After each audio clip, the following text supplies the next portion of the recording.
Mr. Chairman, I appreciate that, although I'm sure my colleagues would have gone ahead. So let me thank you for having finally a policy discussion. I appreciate that. And North Korea is fitting and appropriate to be one of the first policy issues we have up because it is a real challenge to the national security of the United States and to critical allies. I was pleased to work with Chairman Gardner in the last Congress in the North Korea Sanctions and Policy and Enhancement Act. I was pleased to see the Treasury Department last year impose sanctions on a Chinese industrial company for using front companies to facilitate North Korea's nuclear weapons and ballistic missile programs by evading sanctions.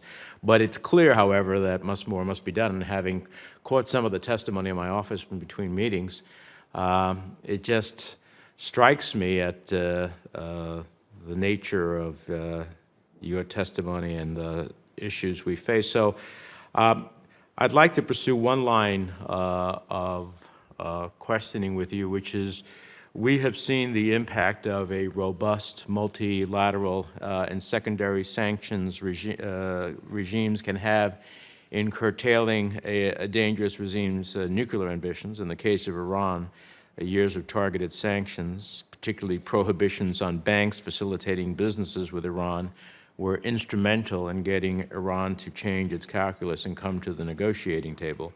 Do you think an approach that incorporates sanctions specifically targeting Chinese banks that facilitate transactions that directly benefit North Korea's nuclear program, ballistic missile development, or arms exporting would be effective? And what are your views in terms of that type of targeted sanction as it relates to China?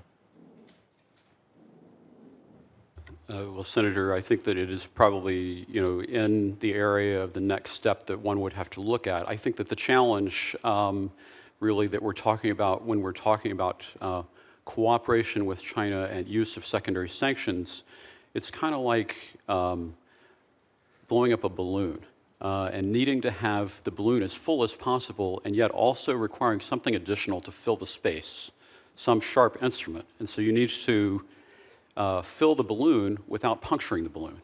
And I think that secondary sanctions, if judiciously employed, can offer a deterrent effect on Chinese banks because of the reputational risk that they would incur.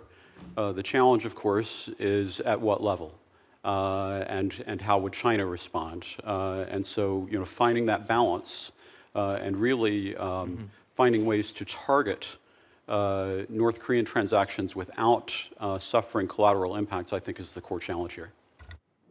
Doctor. Senator Menendez. I mentioned earlier in response to a question from Senator Cardin the whole example of the U.S. approach that led to the Banco Delta Asia affair.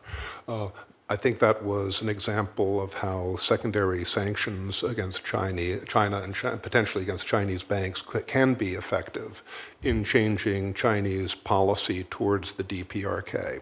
When Chinese interests are threatened, China responds on the DPRK front. We've seen that in a separate realm in looking at THAAD, at the Terminal High Altitude Air Defense question with South Korea. All of a sudden, China got real interested, if temporarily, in North Korean economic relations. My impression would be that that such an approach could reduce North Korea's capacity, its pace of nuclear development, by reducing resources to North Korea, but it might not have any effect at all on North Korean objectives. So, well, even reducing the pace at this time would buy us time for other policy considerations because the pace, it seems to me, is pretty precipitous.